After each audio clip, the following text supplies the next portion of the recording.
Hello and welcome to News Plus on Viewer Television. My name is Zainab Ibrahim.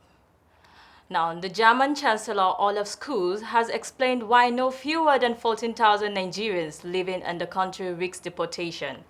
Scholz said it is attributed to the spike in the number of Nigerians seeking asylum, with a great number of them without identification cards and Nigerians who have behaved well in their country to benefit Nigerians.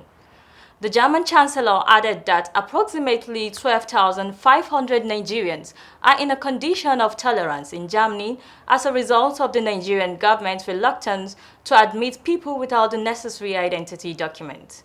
Speaking during a meeting with President Bola Tinubu in Abuja earlier this week, Scholz said the current spike in Nigerians filing initial asylum claims in 2023 has sparked worries. Nearly 14,000 Nigerians might be deported, and the great majority of them do not have the necessary identification cards. Meanwhile, Tinubu alluded to the potential for cooperation in order to resolve the matter of deportation. The House of Representatives Committee on Finance today queried irregularities in the registration of subsidiary companies under the Nigerian Postal Service. The question was posed by Committee Chairman James Abiodun Falike during an interactive meeting on the 2024-2026 Medium-Term Expenditures Framework. The Ministry of Finance Incorporated and other agencies appeared before the committee. Speaking during the session, Falike noted that documents before the committee showed that two subsidiary companies, other NIPOS, were registered under individual names as stakeholders instead of the federal government. Wondering why that was so since NIPOS is a federal government asset, responding, the Chief Executive Officer of MOFI, Dr. Armstrong Tagank, admitted there were irregularities within the system and that he needed the support of the committee to address them. On the issue of 10 billion reportedly approved and withdrawn for processing the NIPOS subsidiary companies, Tagank said the Bureau of Public Enterprises would be in the best position to answer that. It is by law, they are the owner of this company, and they are the owner of all assets of NIPOS, by law. Are you lawyers? That's what I understand. I also have another one, which NIPOS Logistics or something like that, also registered in personal names.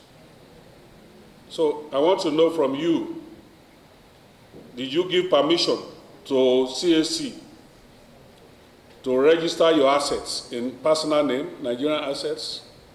Because what I can see here is that even some of them, they were working as civil servants when this was registered. Well, some of them, they were civil servants, and some have retired. But as it is by law, they are the owners of NIPOS Properties and NIPOS Transport Limited. Can you please confirm what's responsible for this? And if you want to create a subsidiary, should the subsidiary come in personal names of individuals not known to, who never made contributions to the assets? The question you've raised is precisely why I did say earlier on in my remarks that there is an opportunity for this committee to really partner with us to regularize a lot of the irregularities that exist and persist in our system. That is just one example. There are many other examples where such anomalies exist and have persisted for many years. The simple answer to your question, Honorable Chairman, is that the answer is no. When you register an entity, especially a federal government-owned entity, the shareholder must be MOFI. As dated as the MOFI Act is, the very fundamental basis for that act talked about easements and rights. And so anything that federal government owns shares in, it should have been registered under MOFI. The Nigeria Security and Civil Defense Corps (NSCDC) have arrested and paraded 9 suspects in connection with various criminal activities, including illegal possession of firearm, drugs retailing, as well as suspected kidnappers who were caught at different scenes in the Toro local government area of Bauchi State. Commandant of the NSCDC Bauchi State, Ileboye Olajide, while parading the suspect, says they will be handed over to the appropriate security agencies for further investigation. Our Bauchi State correspondent, Awal Hassan, completes the story. As part of the effort to work hand in hand with other security agencies towards ensuring crime-free society, the Nigeria Security and Civil Defense Corps (NSCDC) has made a giant stride which resulted in the arrest of these suspects alleged to have been involved in various criminal activities. Today, we are parading some suspects. One of them is in illegal possession of firearms and drug retailing. 22 years old Yahya Mohammed from Jade local government of Bauchi State. He was caught with cannabis, tramadol, and other illicit drugs. He used to keep all these drugs in his farmland and some in his house. He has confessed to the act. After our investigation, we are going to hand him over to the NDLA for additional investigation and prosecution. State Commandant of the NSCDC says the success is achieved through intelligence report which is received from the general public, hence emphasizes the need for them to continue to cooperate in giving the needed information. Sure, the general public, we are pleading it to them, security job is not one-man business. We rely on intelligence report. And this intelligence report can only be given from the public. And you see our own agency, Nigeria Security and Civil Defense, we are people friendly, we live among the community. That's why we're able to get all this information easily. One of the suspects who was accused of drug retailing and illegal possession of firearms confessed to the crime. Lokaci guda sai na ga daga sassafe an shigo mun cikin ɗakin ina kwance akan taburma. To ina kwance akan taburma daga nan suka ɗauke ni da muka tafi. Muna zuwa suka tambaye ni an turo su an ce ina sai da ƙwayoyi ban bari ba. Na ce lallai akwai. Suka ce ina suke na ce lallai akwai garanti. Za a je a ɗauko ne na ce za mu je tare ne ko za a je a ɗauko ba sa kusa. Suka ce in kwatanta musu ina ne. Na kwatanta musu yanda ƙwayoyin suka je suka ɗauko su. Exhibits recovered from the suspects include 4 locally made pistols, den guns, cutlasses, charms, as well as drugs. The commandant says the suspect will be handed over to the appropriate security agencies for further investigation. Awal Hassan, Viewer TV News, Bauchi. The House of Representatives Committee on Army has pledged its commitment to ensure the Nigerian Army is placed on a proper pedestal to tackle the challenges of insecurity facing the country. Its chairman, Honorable Abdullahi Mahmoud, said this at the inauguration of the committee yesterday. He said the committee was a responsibility to Nigerians as he enjoined members to give maximum cooperation for the objective to be achieved. He said the committee has developed a 4-year work plan that will be judiciously followed within specific periods in order to achieve its mandate. The chairman of the committee said the scope of the committee's activities also include oversight of the Nigerian Army recruitment exercise. While I solicit your understanding and cooperation in the tasks ahead, please let's take this responsibility with all seriousness and understand that it is our duty to put the Nigerian Army on a proper pedestal to be able to end the several challenges that we've been having in terms of insecurity in the country. We have a responsibility to Nigerians and we have to be seen to be doing it. And I enjoin on all of you to give maximum cooperation so that we'll be able to succeed. The House of Representatives Committee on Financial Crimes has vowed to bring to justice enablers of financial crimes and criminalities in the country. Chairman of the committee, Honorable Ginger Obinna, who made the pledge at the maiden meeting of the panel, affirmed lawmakers' confidence and capabilities to tackle the innate challenges of financial crimes in the country. Impact on our society. Today, we will ensure that those who engage in financial crimes and criminalities are held accountable and brought to justice. The committee, in preparation for commencement of activities, will operate on the following jurisdiction. There shall be a committee of financial crime consisting of not more than 40 members constituted at the commencement of the life of the House. The committee's jurisdiction shall cover oversight of Economic Financial Crimes Commission, EFCC, stroke, NFIU.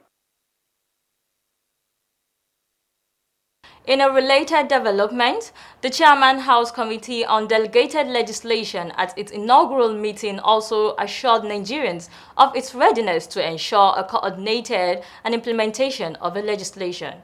Bamishile, in his speech, said subsidiary legislations are often highly specialized and technical in nature, requiring expert knowledge and experience through delegated legislation. The delegates power to those agencies and bodies that possesses the necessary technical understanding. He said the role of the committee is to assure that these specialized laws are made within the confines of the Enabling Act, adhering to due process and safeguarding the rights and interests of the Nigerian people. That these specific laws are made within the confines of the Enabling Act, adhere to due processes, and safeguard the rights and interests of the Nigerian people. The significance of our committee can be exemplified through the impact it has in lives of ordinary Nigerians. Subsidiary legislation often governs critical areas such as health and safety standards, environmental protections, financial regulations, and consumer rights. The laws can directly affect the well-being and livelihood of millions of Nigerians. Therefore, it is incumbent on us all to ensure that these laws are made with utmost care, ensuring that the interests of our citizens are prioritized and protected. Now let's go on a quick break, and when we return, News Plus continues.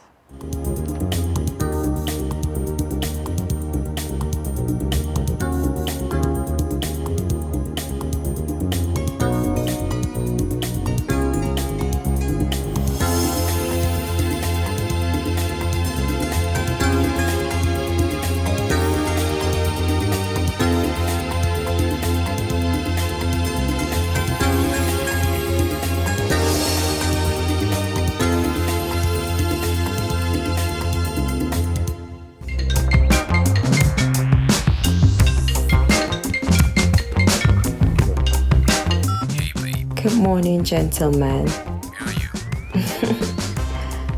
I'm at the Envoy Hotel, Diplomatic Drive 305, here for a business weekend. It's been an amazing stay. Conference hall and business facilities here are stylish and innovative. The Envoy Hotel is luxury, esoteric, opulence, for ultimate comfort.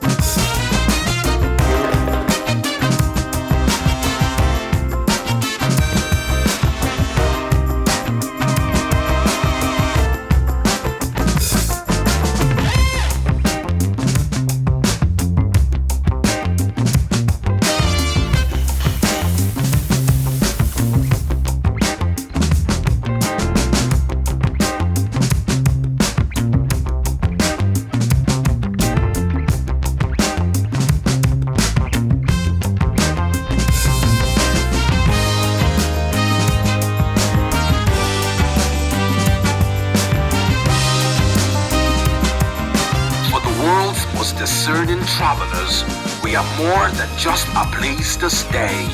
We are an icon of comfort, style, and thoughtful luxury.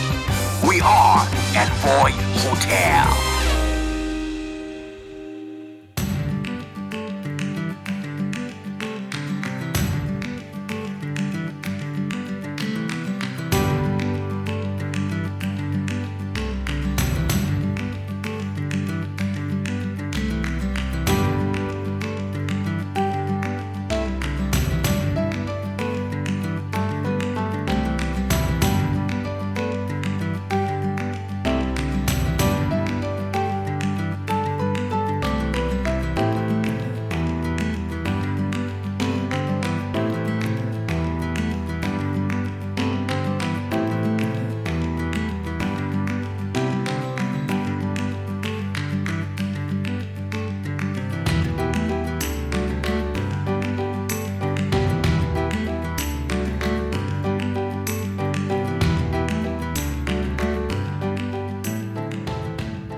Welcome back. You're still tuned to News Plus on Viewer Television.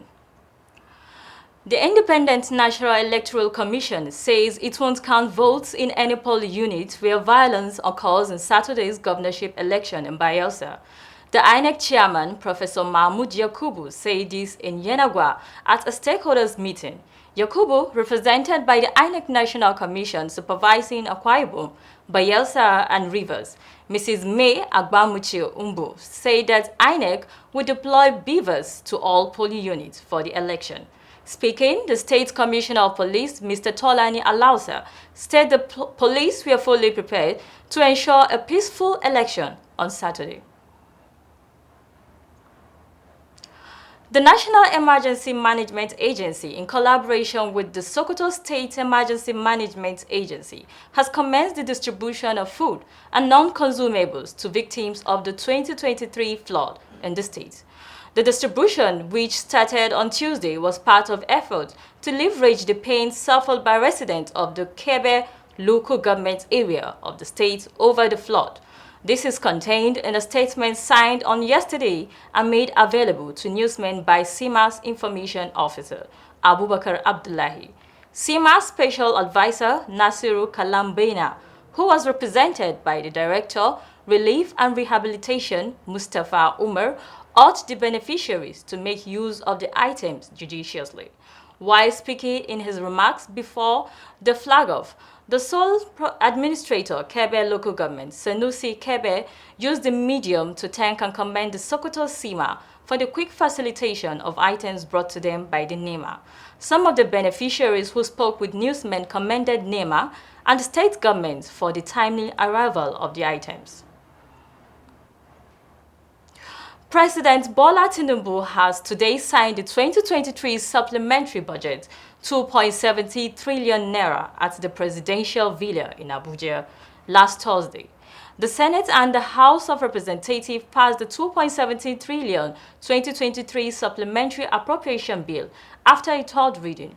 The Senate adopted the report of the harmonized sittings of both red and green chambers on the 2023 Supplementary Appropriation Bill, as submitted by the chairman of the Appropriations Committee, Senator Solomon Olamilekan Adeola, APC Ogun West. The president also sent the 2024-2026 medium-term expenditure framework and fiscal strategy paper to both chambers of the National Assembly. Recently, the Senate passed 890 billion, providing a 500 billion palliative package. Tinubu had said the supplementary bill was necessary for additional palliative measures, including wage awards. The Federal Executive Council, chaired by the President on Monday, November 6, approved the 2023 supplementary budget 2.1 trillion naira. The Minister of the Federal Capital Territory, Mr. Nyesom Wike, yesterday said that the FCT administration is open to partnership with the Republic of Ireland. The partnership, he said, will be in the areas of agriculture, vocational education, and information and communication technology. Wike disclosed this when the Irish ambassador to Nigeria, Mr. Peter Ryan, visited him in his office in Abuja. He said that through the partnership, the FCT administration will grow the economy of the FCT while leveraging the strong ties between Nigeria and the Republic of Ireland on ICT. Wike said that the Bola Tinubu-led administration would create technology jobs for the youth through his renewed hope agenda. According to him, the FCTA intends to provide opportunities for youth in the digital economy to reduce unemployment. The government of Borno State, Professor Babangana Umara Zulum, called on the new Batch C Stream 1 to be ambassadors of national unity during orientation calls and swearing in. The governor, represented by the head of service Malam Fanami at the swearing-in of 824 corps members, advised them to be committed, diligent at their place of primary assignment, and most especially contribute to the growth and development of the country.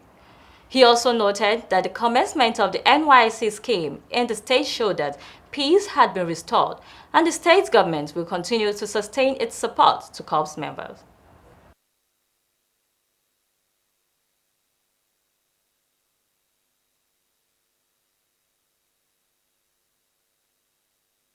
items as a palliative support to our corps members during your orientation exercise. 100 bags of 50 kg rice, 100 bags of 50 kg rice, 100 bags of 10 kg beans, 15 jerry cans of vegetable oil, 10 bulls. You must have foreseen yourself, everybody has added some national unity and liberation, but also a contributor to the growth of the national economy, especially through small and medium-scale enterprises. We are very fortunate because His Excellency always goes ahead of us in meeting our present demands as it relates to core members' welfare needs, even before such requests are made. As I speak, engineers have concluded assessment of the NYC Permanent Orientation Camp in Maiduguri, awaiting the next line of action by the result-oriented administration of Professor Babagana Umara Zulu. If you distinguish your selling, you shall not go unrewarded. Many core members in the past have written their names in gold and created positive image for themselves. I urge you to stay in Borno State, not to relocate to another state. And you will understand the fact that the security situation is not as bad as it is being propagated by the media. We don't have any regret in any ways returning back to Borno. And you can see the members are happy. They are ready to stay and give their dues. Last orientation camp when we returned them, there are a lot of apprehension from parents. What will happen to them? But I'm sure later when they heard what the government have done and from what their children have told them, I'm sure we have not recorded any relocation. They are still serving in Borno. And these ones too, I'm urging them to follow suit from their predecessors.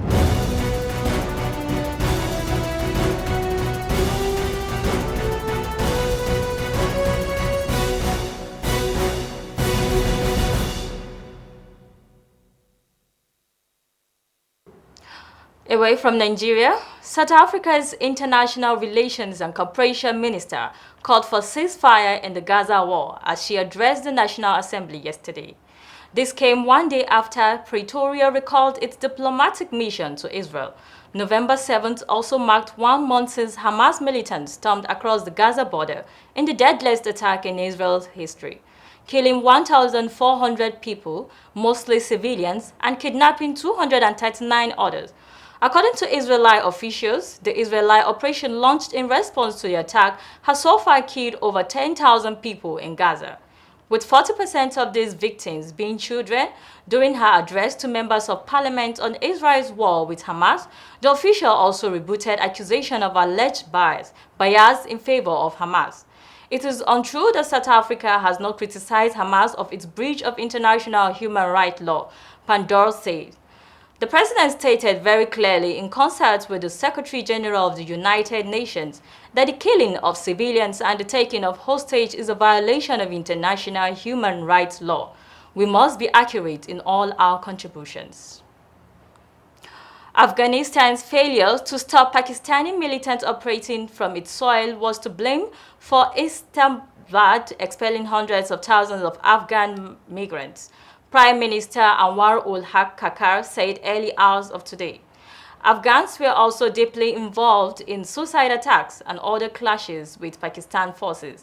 Kakar told a news conference, adding there had been a huge rise in security incidents since the Taliban's return to power in Kabul. More than 250,000 people have crossed from Pakistan to Afghanistan since an October ultimatum given to the 1.7 million Afghans Islamabad said were living illegally in the country.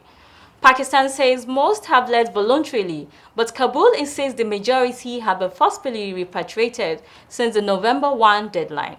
While he blamed Pakistan's homegrown Taliban movement for the majority of incidents, he said they were using bases in Afghanistan and Afghans were also involved.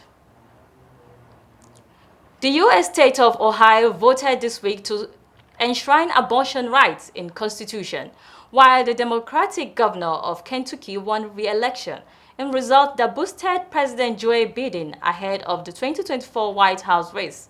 The yes vote's victory in Ohio's referendum, known as Issue 1, inserts the right in the Republican-run state constitution for residents to make and carry out one's own reproductive decision, including on abortion. A watch party of yes campaigners exploded with joy as the projected results were announced in the Midwestern state's capital Columbus, with many erupting into tears, screams, and hugs. Reproductive rights were also in the spotlight in the Kentucky governor's race, as the conservative-leaning southern state was projected to re-elect incumbent Democratic Governor Andy Beshear, who made abortion rights a key issue in his battle against Republican Daniel Cameron. Biden celebrated the Ohio results, saying the voters rejected attempts by MAGA Republican elected officials to impose extreme abortion bans that put the health and lives of women in jeopardy. Referring to his likely 2024 opponent Donald Trump's slogans, "Make Americans Great Again." Russia has said that it had put on its wanted list another judge of the International Criminal Court, which is seeking the arrest of President Vladimir Putin over the Ukraine conflict. Wanted in the framework of a criminal investigation, said a notice in the Interior Minister's database referring to Sergio Gerardi Ugaldo Gondinez, a Costa Rica judge on the Hague-based ICC. The notice did not provide details on the allegations against Gondinez. In March, the ICC announced an arrest warrant for Putin on the war crime accusation of unlawfully deporting Ukrainian children. The ICC also issued a warrant against Maria Vova-Belova, Russia's presidential commissioner for children's rights, on similar charges. Russia, which is not a member of the ICC, insists the warrant against Putin is void. However, the warrant has restricted the Russian leaders' travel abroad, as ICC member continues are expected to implement the court warrant. And that is how we wrap it up on News Plus today. Stay tuned for more of our program. My name is Zainab Ibrahim.